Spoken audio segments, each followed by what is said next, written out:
Welcome to the Michigan Man Podcast on Wolverine Sports Radio, a member of the V Sporto Network, and in partnership with SB Nation's Maize and Brew, for Wolverine fans from coast to coast.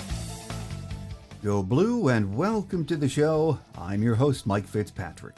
Joining us on our game day segment this week is basketball radio play-by-play voice Brian Boesch. First, a few of my thoughts to get us rolling. By now, we know all too well what happened in Madison last Sunday and the ramifications for Juwan Howard, as well as Terrence Williams and Moussa Diabate. With 5 games left, Phil Martelly is the interim head coach, and we still have more than enough opportunities to earn our way into the NCAA Tournament. Wednesday night's win over Rutgers was one we had to have. The next 4 are all quad 1 games too, starting with Illinois this Sunday at Chrysler. My guest today says he's not sure how many games we need to win to gain an at-large bid to the NCAA Tournament. Splitting the final 4 regular season games, then winning at least 1 in the B10 Tournament should do the trick, but who knows? With us on this week's Game Day segment is Wolverine Radio play-by-play voice Brian Boesch. So stay with us.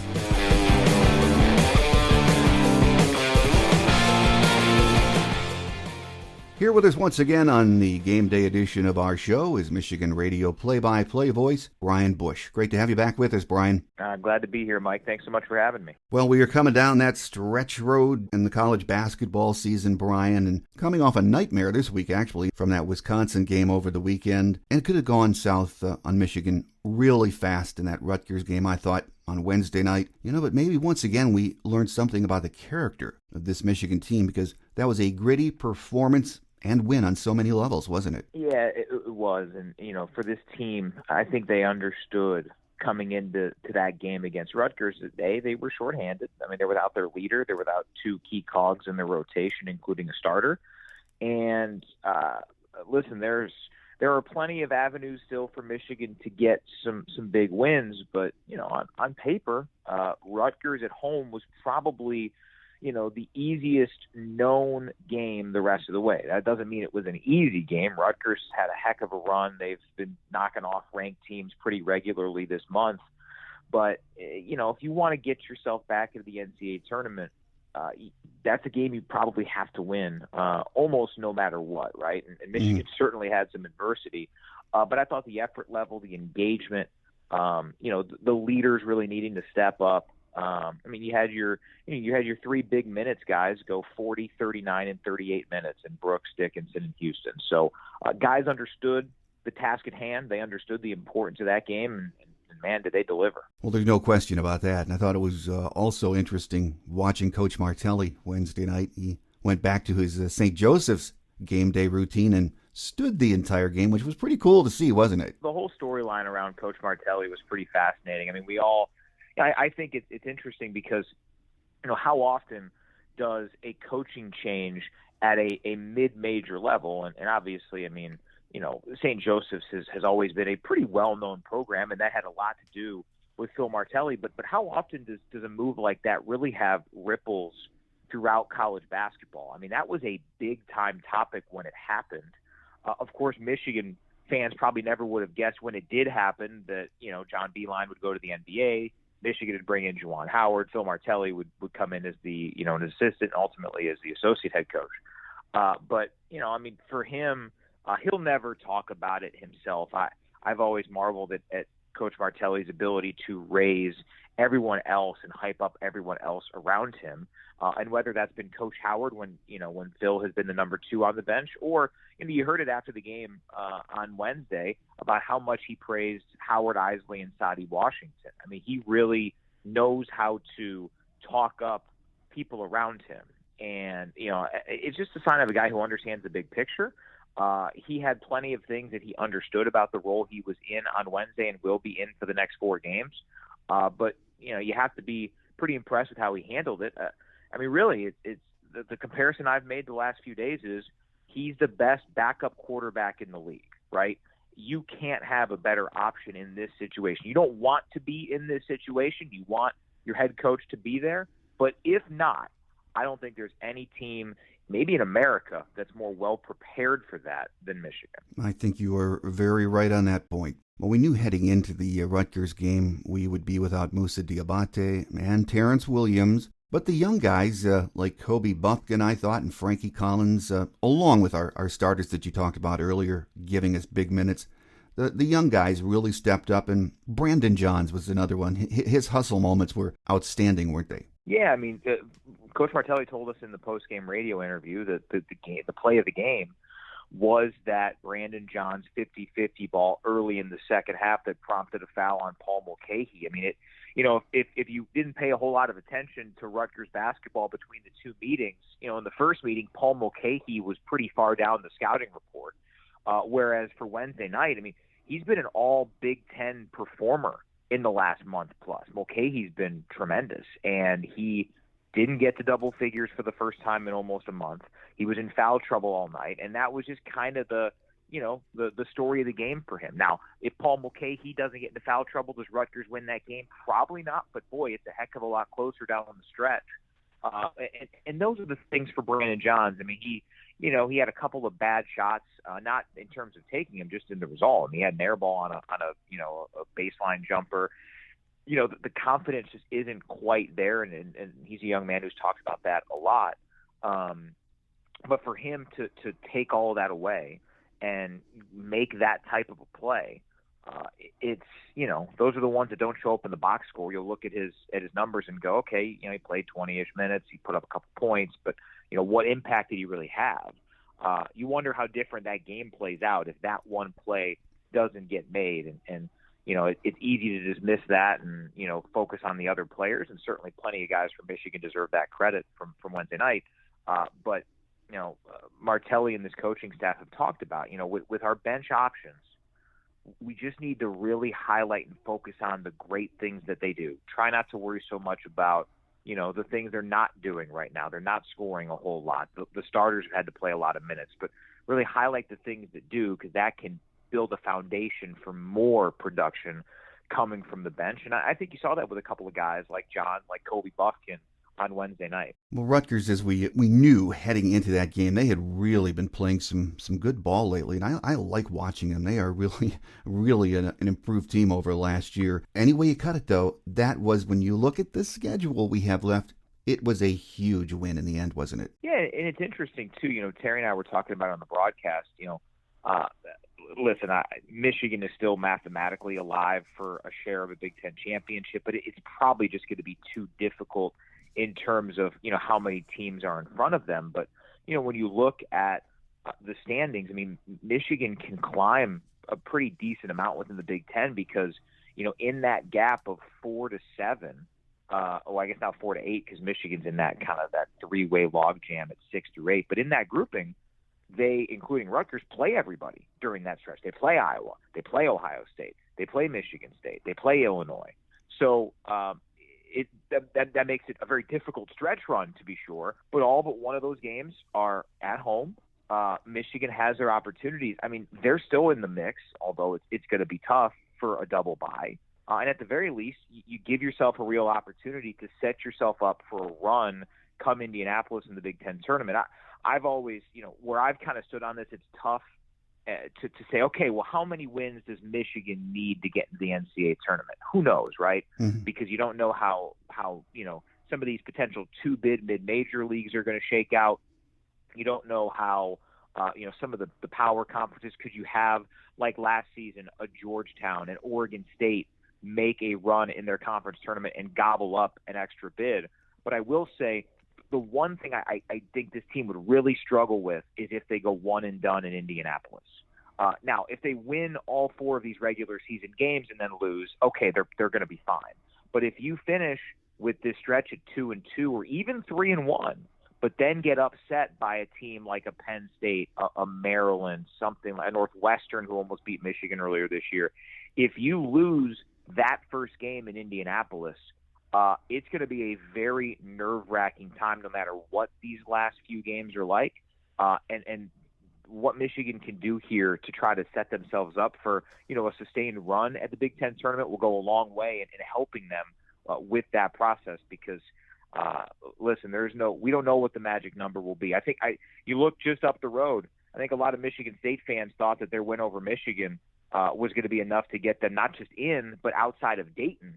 And then they go one and done in the Big Ten tournament. A few things happen, and they're ultimately not even in the round of 64 because they lose in Dayton. Well, next up on Sunday for us is Illinois at Chrysler, of course. We have Moussa Diabate and Terrence Williams back, which is great. It's a tough matchup for us anyway, but once again, another huge opportunity to win, isn't it? Yeah, I mean, to me, this is, the players will never call this a bonus, right?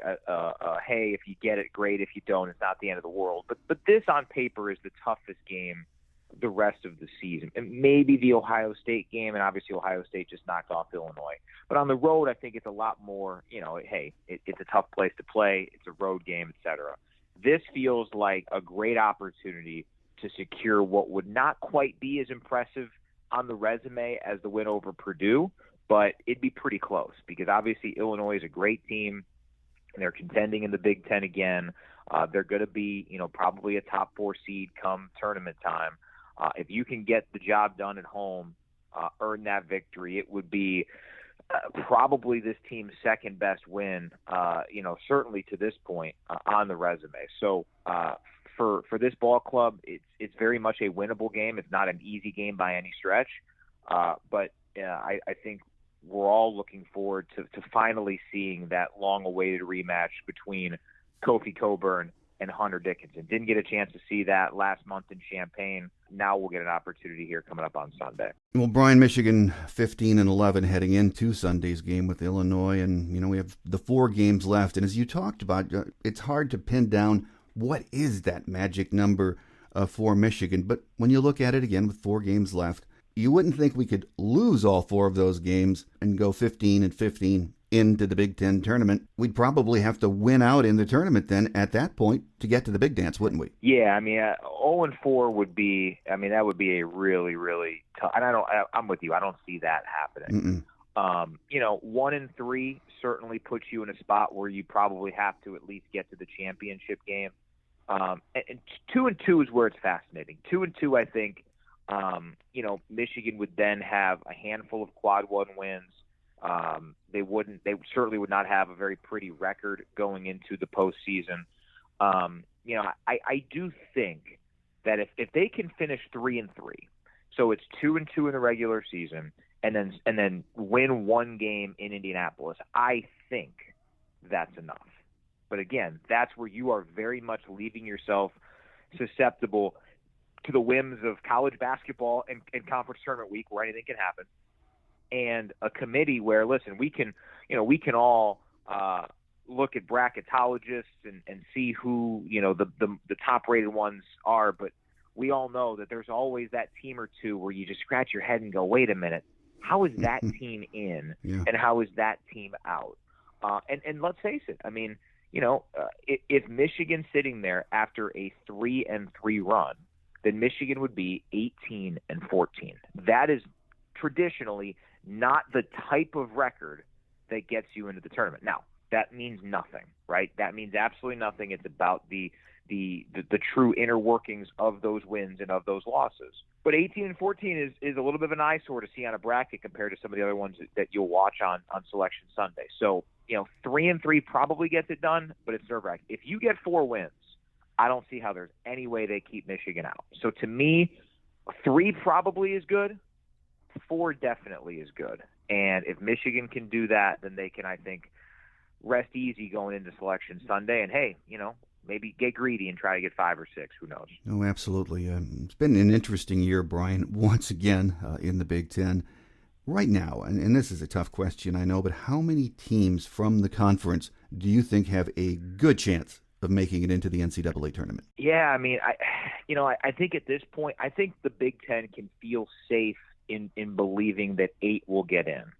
I think right now the top 4 are no-brainers in the standings. Purdue, Wisconsin, Illinois, Ohio State, good to go. Rutgers is fascinating. I mean, they've got it's going to be, I think Michigan's resume is a little bit confusing, all things considered. Rutgers is a mess, considering the losses they had at the start of the season and then the wins that they've been able to, acquire here as of late to get back into it. So I think they're obviously very much in contention. Iowa, Michigan, Michigan State, I think they're fine, but who knows? I mean, they've really struggled. And then you've got Indiana. So I think, to me, I think 8's going to be the number, just because, these teams you can't have all of these bubble teams go to the semis and the championship game in Indianapolis. So I think of those top 9, somebody is going to fade. Indiana is literally fading at this point. But I just think because the Big Ten offers these teams so many opportunities to get quad 1 or even quad 2 wins. To me, I think that's going to carry the water for this. And I think one of those 9 will probably miss out. I'd be pretty surprised if 2 of them did, but it would require an Indiana-like plummet. So guarantee 7, probably 8. There's a chance at 9. But, right now, I really only think that 4 teams can truly 100% feel safe.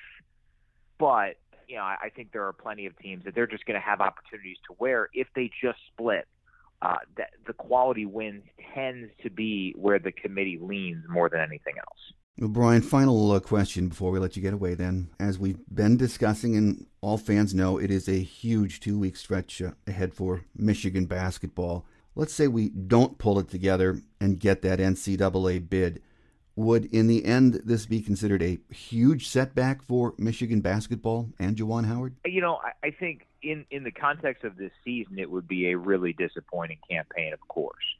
I think a lot of, prognosticators can learn from a team like Michigan. I've been saying it all year. It's one thing to be a 4 or a 5-star recruit. It's another thing to be a 4 or a 5-star college basketball player. And that, for some guys, it's an easy acclimation process. At least, it looks easy. For others, it takes some time. I think a lot was assumed for guys like Caleb Houston and Moussa Diabate, and to a lesser extent, the other 4 freshmen who came in. The reality is Michigan replaced a ton. I think, what Juwan Howard had earned through the first 2 seasons was, hey, you know what? Maybe if there's some inexperience or some question marks, he'll figure it out. And I still think that Michigan fans can think that Coach Howard and this staff would do that.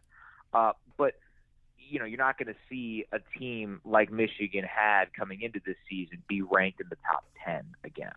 I think if this team doesn't make it, I think you'll see next year, obviously, some changes. Some guys will leave. Who knows what will happen with some of the guys who will be on the fringes of NBA talk, whatever it might be. But I think going into next season, the expectations preseason would be similar to before Coach Howard's first season, where, remember, that team did not, they were not really ranked. They were, considered to be, hey, you know what, they've got a chance to make the tournament, middle of the pack, Big Ten, stuff like that.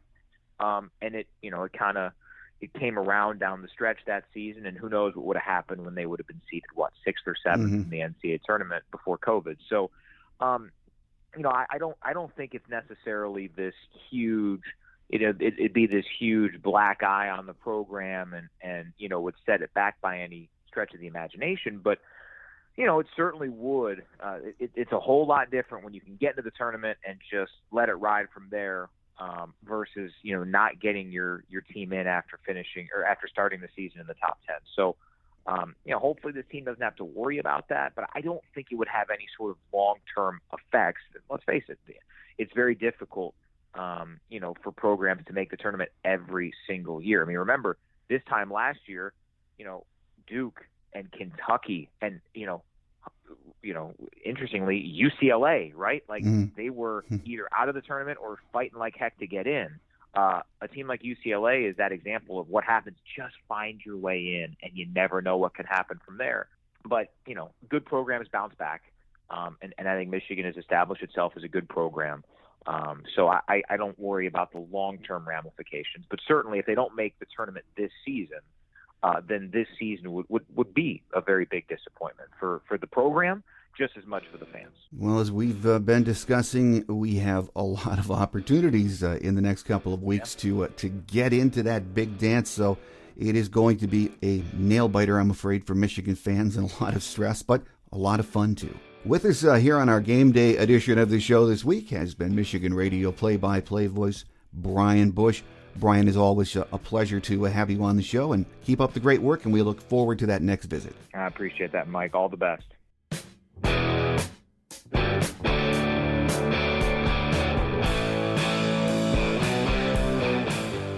On Quick Hits today, former University of Michigan All-American Denard Robinson has been named to the Wolverines football staff as the Assistant Director of Player Personnel, as announced on Thursday by Coach Jim Harbaugh. Robinson will work closely with Director of Player Personnel Tom Gamble. The number 6 ranked women's basketball team overcame a slow start, using a 10-0 run to start the fourth quarter, en route to a 62-51 win over Michigan State Thursday evening at the Chrysler Center. The win capped a 14-0 home season for the Wolverines, the first undefeated home season in program history. Michigan will complete the regular season on Sunday, traveling to Iowa to face the 21st-ranked Hawkeyes at 3 p.m. Central Time. The game will air live on ESPN2. Number 2 ranked hockey faces Notre Dame this weekend in the final games of the regular season. On a 7-game win streak, Michigan needs 4 points to secure the Big Ten title and the tournament's top seed. The teams face off in South Bend on Friday at 7:30 p.m. and on Saturday at 6 p.m., with both games being streamed on Peacock TV. Michigan is 25-7-1 after sweeping Ohio State and celebrating the team's seniors last week. Number 3 ranked Michigan wrestling claimed 7 individual bouts, including each of the final 5, to surge past number 21 Central Michigan 28-12 in its dual meet finale on Sunday afternoon in Mount Pleasant. Michigan, 12-1, will have 2 weeks to prepare for the Big Ten Conference Championships, slated for Saturday and Sunday, March 5th through 6th in Lincoln, Nebraska. Action will begin at 10 a.m. Central Time on Saturday and 11 a.m. Central on Sunday at Pinnacle Bank Arena. Number 1 ranked women's gymnastics hits the road to Nebraska on Saturday to close out its Big Ten Conference schedule. The meet is set for 2:30 p.m. and will be featured on the Big Ten Network. That is it for another busy week on the Michigan athletic scene. I'm your host, Mike Fitzpatrick. Thanks for joining me, and make sure you tell your friends and family about the show. Have a great Wolverine weekend, everyone. Until we meet again, take care, and as always, go blue. Thanks for joining us today on The Michigan Man, here on Wolverine Sports Radio, a member of the V Sporto Network, and in partnership with SB Nation's Maize and Brew. Our listener lines are open 24/7 for your calls at 313-263-4842. That's 313-263-4842. Or email us at themichiganmanpodcast@yahoo.com. That's themichiganmanpodcast@yahoo.com. The Michigan Man Podcast is produced at the studios of Robin Lynn Productions, Allen Park, Michigan, and is not affiliated with the University of Michigan. Go Blue!